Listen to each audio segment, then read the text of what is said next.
Monkeys will pay for a glimpse of power and beauty, much as people will pay for a magazine that offers a glimpse at a celebrity wedding or at Jennifer Lopez's Oscar gown.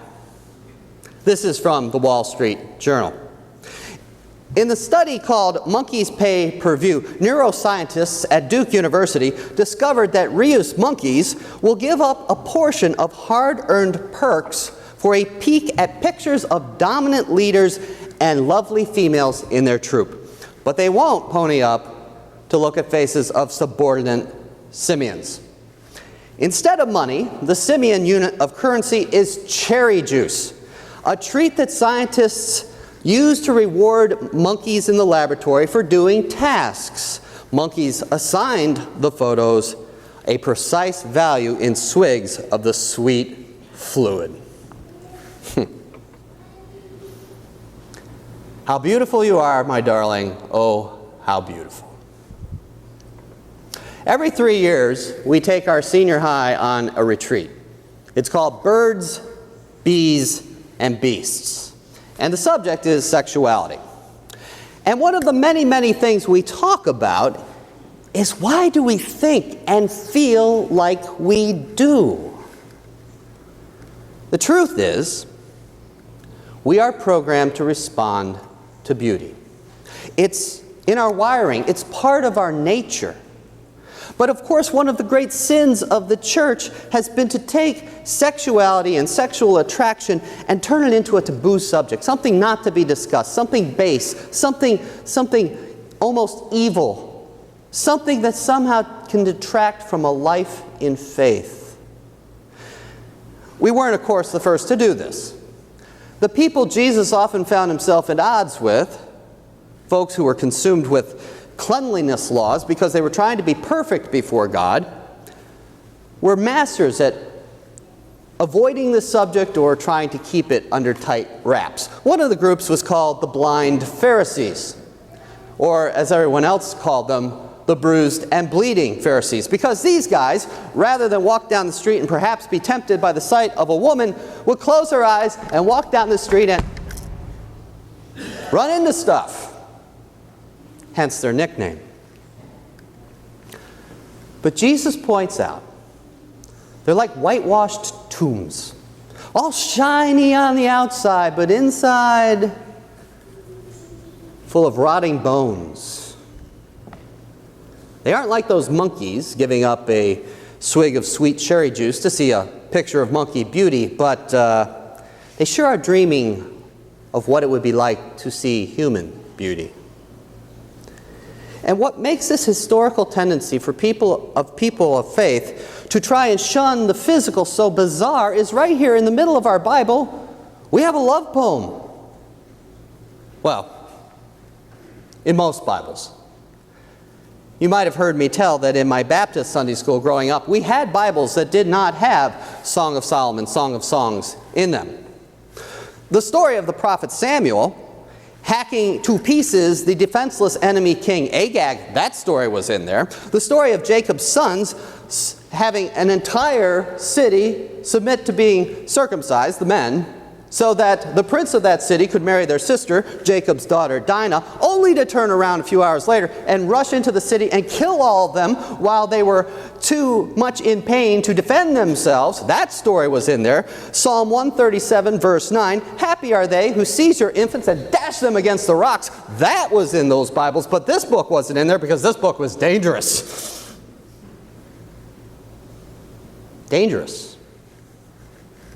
Because it's a real love poem, evocative and forthright in the proclamation of the beauty of the partners, completely unashamed, completely glorying in the gift of one another. And that's the key word, isn't it? Gift. God has created us. God has created us to be beautiful to one another. And this is a gift. But in the church's systemic denial of the beauty of the human form, of the sexual, we have done some terrible things. We have raised generations to feel guilt rather than joy. Guilt for the thoughts and feelings that are intended to be a gift for us. We have raised generations that are inwardly responding to beauty and yet faced with the nagging question, what's wrong with me? Why do I think and feel this way? We have raised generations who ask, what's wrong with God? Why would God give me these thoughts and feelings if they're so wrong? I tell you, I think one of the reasons the faith is failing in our land is because the church has failed to talk about these issues realistically. But that's for another day. Finally, one of the most terrible things we have done in the church's systemic avoidance of the physical is we have taken ourselves out of the conversation concerning the sexual aspects of life. And in that, we have helped to lay the groundwork for all kinds of misuse of this God-given gift. By becoming irrelevant to the conversation, we have lost the influence we could have had to proclaim that the sexual aspect of life is a gift and must be handled with care and responsibility. And finally, in taking ourselves specifically out of the conversation about what is beautiful, we have left that conversation in the hands of advertisers, marketers, and entertainers. But hey, what could go wrong, right? You know what they call the land of advertising, marketing, and entertainment? Industries. They call those things industries. I get to work once in a while with a guy named Bobby Gentilo. Bobby's a musician and a friend, and he's got this amazing studio. But he hates recording anybody in the entertainment industry. Because when he has to record an artist in the entertainment industry, there's a studio executive sitting there in the middle of the session, making sure that every single song follows the rules for what a hit song should be. Now, formulas work. They work for putting out catchy and soon forgotten tunes, but the artist gets cut out in the process. In other words, industries are into making money. They want to make their money quick. They want to make their money in a way that is always the same. They want to use what they are producing to get quick, known results. And what happens when you apply that kind of thinking to the human form?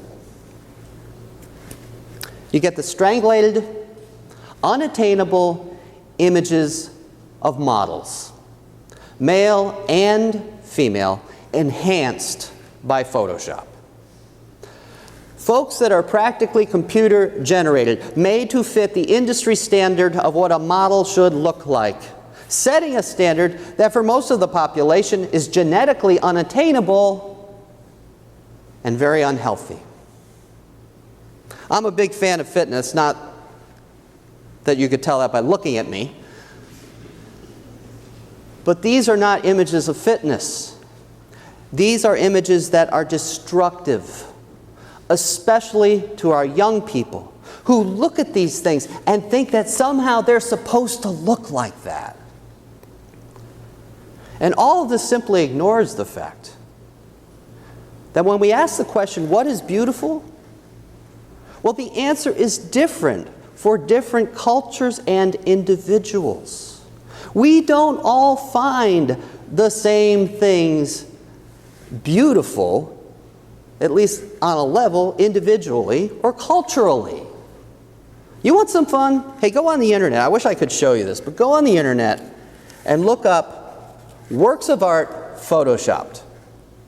You will be taken to a place where you'll see very well-known images, paintings depicting what is beautiful in the time the artist painted it. And then you'll see what a Photoshop artist would do to that image today. Frightening. Frightening is the only response to what you will see. God made us in different shapes and sizes.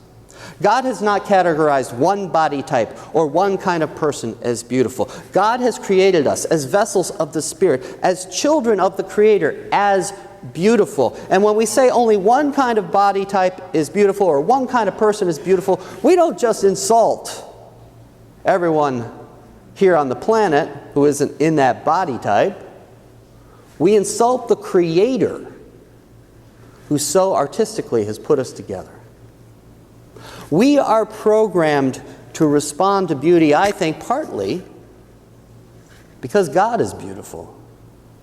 And our response to the beauty around us in other people is really a response to our Creator as well. Of course, we all know that real beauty is more than skin deep. The greatest potential for beauty in a person will always lie in their spirit. But God also made the outside. And yes, the outside of everyone is a little different. But it's also beautiful, it's also a gift, it's also to be celebrated. Don't believe me? Go home and read your Bible.